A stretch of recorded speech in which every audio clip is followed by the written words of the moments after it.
Usually, a medical diagnosis offers absolute precision. Like an X-ray shows a jagged white line, and the doctor simply points at the film and says, well, there it is. Right, yeah. You cast it, you heal it, you move on. Exactly, you move on. But when you step into the world of mental health specifically, the intersection of deep trauma and personality, that X-ray machine is just broken.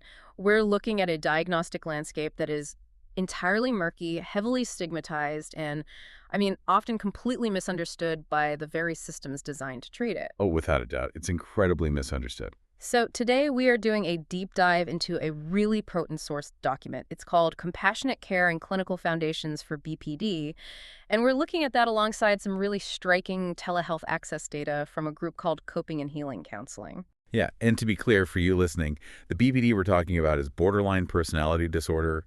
The overarching mission of our deep dive today is to really tear down the intense, pervasive stigma surrounding the condition. We want to examine the clinical mechanics of what's actually happening in the nervous system and, look at how modern accessible care is completely flipping the narrative for those who live with it. I think the stigma is, well, that's where we have to start, right? Because society has essentially weaponized the terminology. Like in pop culture, and frankly just in casual conversation, words like manipulative or toxic or difficult are used as this harmful shorthand for anyone with a BPD diagnosis. It's terrible. It completely flattens the human experience. It does. I was thinking about it like this. If society sees someone with a broken leg limping down the street, we don't judge the limp. We acknowledge the shattered bone underneath, right? Yeah, exactly. You see the cause. But with BPD, people stare at the emotional limp and judge the character of the person, completely ignoring the massive internal wounds driving the behavior. It is a profound lack of empathy, frankly. BPD is consistently ranked as one of the most stigmatized conditions in the entire psychiatric field. Media portrayals have, deeply conditioned us to view these individuals as these instigators of chaos. Right. But the clinical truth is the exact inverse. BPD is not a character flaw. It's not a moral failing.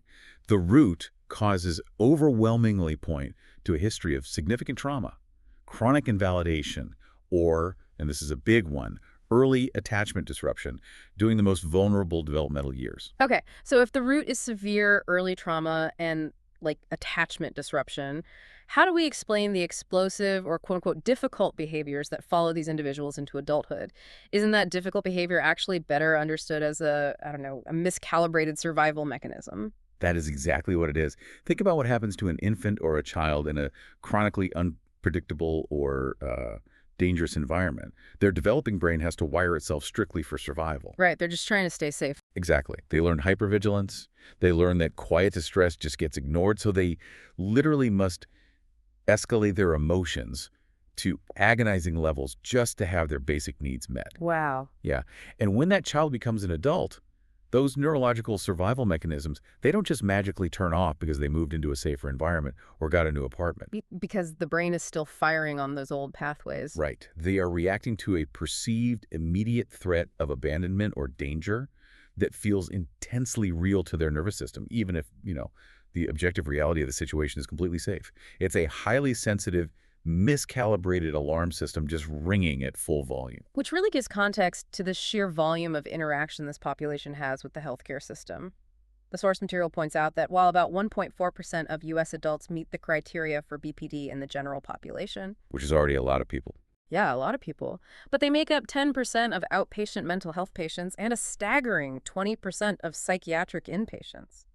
That tells me this is a population in immense, desperate pain, constantly seeking help from a system that often just doesn't understand the alarm bells going off. Exactly. They're interacting with emergency rooms and inpatient wards at incredible rates because the foundational trauma has basically stripped them of the tools to regulate internal pain, which I guess naturally transitions into how clinicians actually identify and diagnose that pain. Yeah, let's talk about those diagnostic mechanics.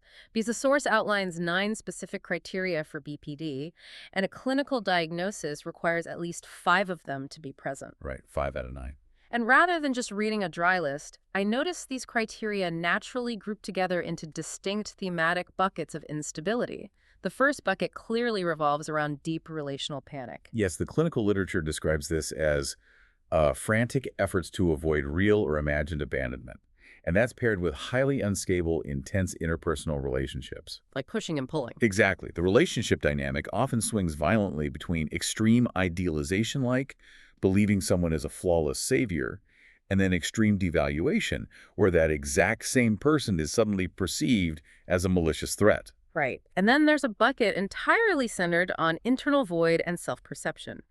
The text highlights a markedly and persistently unstable self-image, which they call identity disturbance, alongside chronic, echoing feelings of emptiness. That chronic emptiness is vital to understand because the nature abhors a vacuum.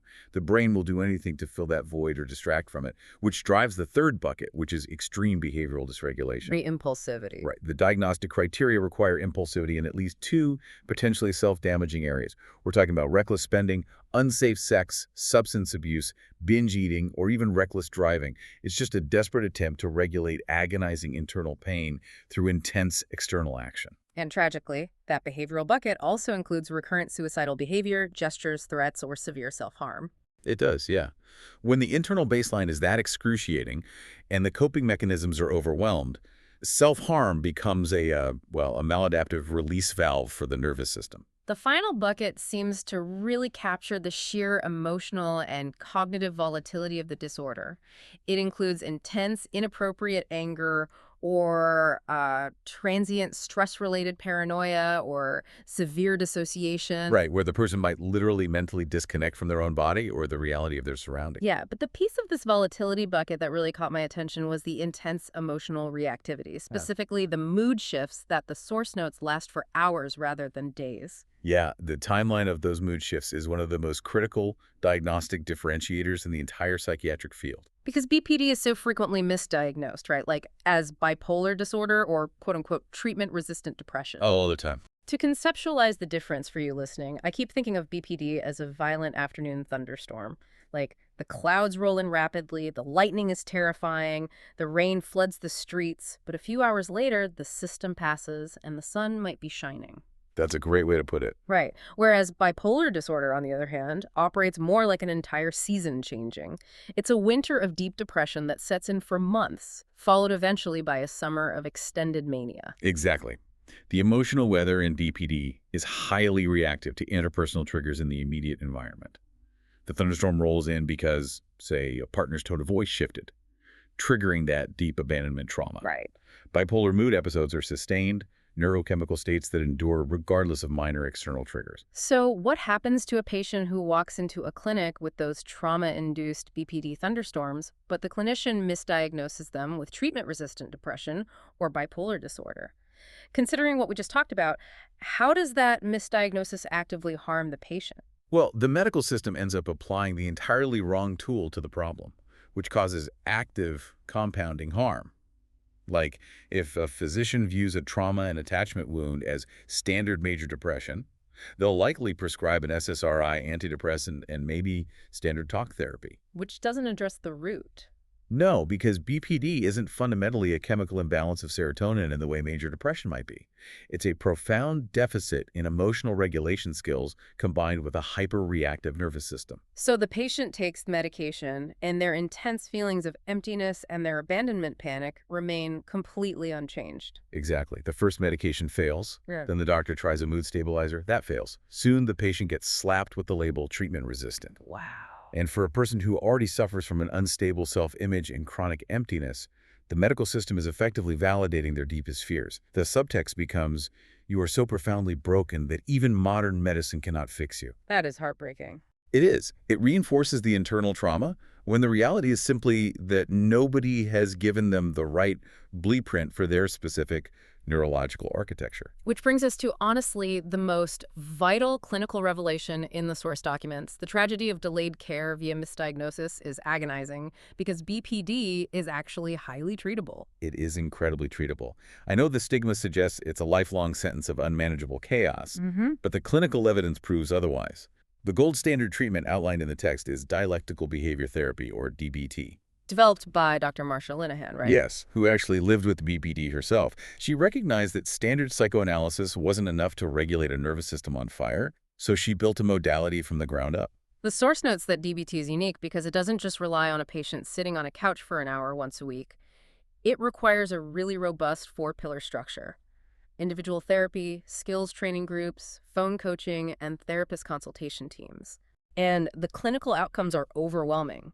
It significantly reduces self-harm, suicidality, emergency department utilization, and hospital admissions. And while DBT is the gold standard, the field has evolved to include other highly effective evidence-based treatments too. The source material highlights mentalization-based therapy, or MBT, which actively trains the brain to accurately interpret the intentions and mental states of others, rather than defaulting to the trauma response of "they're going to abandon me." Oh, interesting. Yeah. There's also schema therapy, which digs into deep-seated childhood patterns to dismantle maladaptive coping mechanisms, and transference-focused psychotherapy, or TFP. So how does TFP differ mechanistically from something structured like DBT? Well, TFT essentially uses the relationship between the patient and the therapist as a live, safe laboratory. People with BPD often project their intense, unstable emotions onto the clinician. Rather than redirecting that, TFP harnesses it. It allows the patient to safely practice interpersonal regulation in real time with the therapist. Okay, I want to go back to one of the DBT pillars because I have to push back a little on the mechanics of it.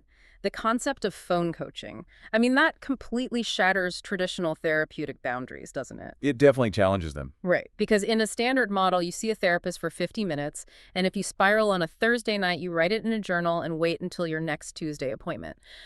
But phone coaching, that sounds like the therapist is acting almost like an on-call 24/7 personal trainer for emotional regulation. Why is that specific in-the-moment access so critical for someone with BPD compared to standard therapy? It comes back to the nervous system. A BPD crisis does not wait for a scheduled Tuesday appointment. It happens at midnight on a Saturday when a trigger initiates that miscalibrated survival mechanism we discussed earlier. And in that moment of intense abandonment panic, the patient's prefrontal cortex shuts down. So asking them to sit quietly and remember a worksheet they filled out 3 days ago is like, well, it's like asking someone to defuse a complex bomb while the alarm sirens are blaring at 120 decibels. That is the perfect way to visualize it. The cognitive load is simply too high. So phone coaching provides a real-time intervention. The patient calls the therapist, and the therapist briefly and specifically coaches them through a distress tolerance skill in that exact moment. Whoa. Yeah, it's not a full therapy session. It's a targeted, collaborative effort to downregulate the nervous system and prevent destructive impulsivity or self-harm right then and there. And through repeated practice in the heat of the moment, the brain eventually rewires itself. The patient learns they can survive the panic without acting on the impulse. The clinical logic is brilliant, but I mean, it immediately highlights a massive structural bottleneck. Knowing these specialized modalities exist means absolutely nothing if the patient can't physically or financially access them. A specialized DBT or MBT therapist isn't exactly operating on every street corner. No, they're not. The geographic and financial friction is historically the highest hurdle in treating personality disorders. Which is why the second half of the source material shifts from clinical theory to a very specific case study in modern access. The document details a provider group called Coping and Healing Counseling, or CHC, based in Georgia. And when you look at their operational model, it feels like a blueprint for solving the exact bottlenecks we're talking about. Absolutely. They operate entirely via 100% HIPAA compliant telehealth. Right, meaning they don't just serve a single metropolitan area like Atlanta. Exactly. They serve all 159 counties across the state. And they maintain a diverse, culturally competent team of over 15 licensed therapists. We're talking licensed clinical social workers, licensed professional counselors, and licensed marriage and family therapists.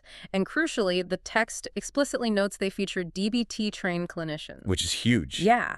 And their scope is really broad. They specialize in anxiety, depression, trauma, PTSD, grief, relationships, stress. They work with individuals, couples, families, and teens from age 13 up. They even offer life coaching. But the structural piece that genuinely changes the game is the financial accessibility. Oh, yeah. Mental health care, particularly highly specialized multi-pillar care like DBT, is notoriously cost-prohibitive. Yet CHC takes Medicaid for a $0 copay. Which is incredible. $0. A specialized, trauma-informed clinical intervention for zero out-of-pocket dollars.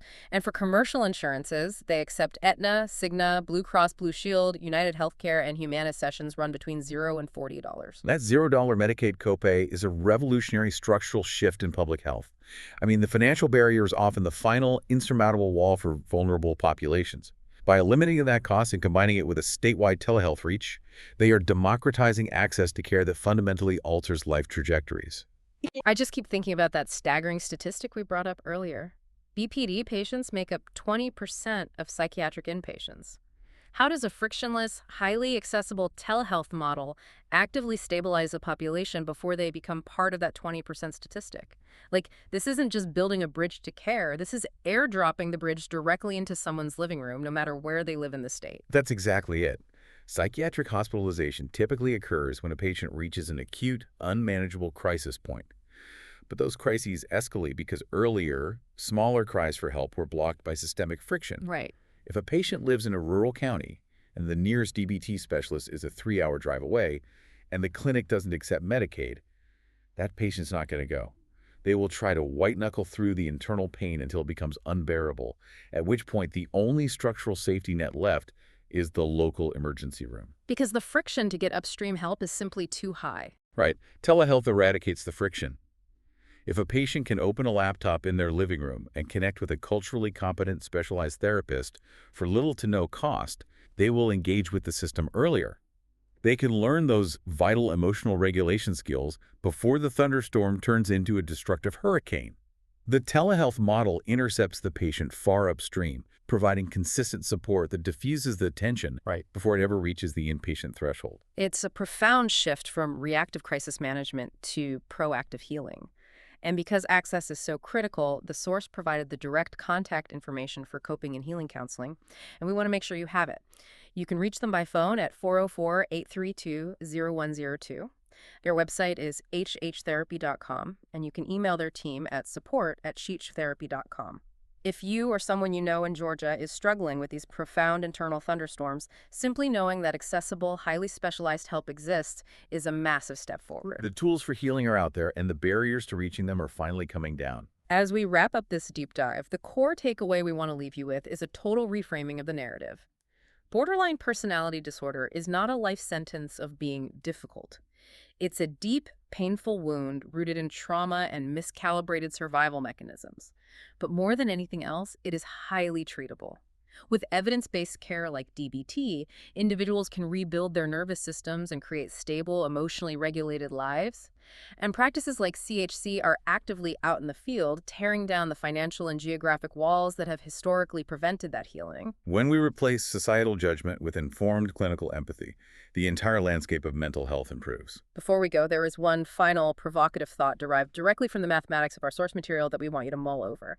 We discussed the 9 specific clinical criteria for BPD earlier, noting that a diagnosis requires at least 5 to be present. Yes, and the clinical overlap, or lack thereof, is deeply fascinating. Think about the math of that threshold. Person A could walk into a clinic exhibiting criteria 1, 2, 3, 4, and 5. Person B could walk into the exact same clinic exhibiting criteria 5, 6, 7, 8, and 9. Both of these individuals will receive the exact same clinical diagnosis, borderline personality disorder. Yet out of those 9 intense, distinct symptoms, they only share one single trait in common. It's wild to think about. Right. Their internal struggles, their triggers, and their outward behaviors might look completely different to the untrained eye. It really reveals just how vastly diverse and complex this disorder is from person to person. So we invite you to ponder that mathematical reality. Could this massive built-in clinical variability, the fact that the disorder wears so many different masks, be the secret reason why it's so deeply misunderstood by the general public, and perhaps why it's so frequently misdiagnosed by a medical system that is desperately looking for a simple binary answer? When the X-ray machine is broken, we can't just stare at the patient and guess. We have to sit down, remove the friction, listen to the nuances of their story, and actually give them the tools to walk again. Thanks for taking this deep dive with us. See you next time.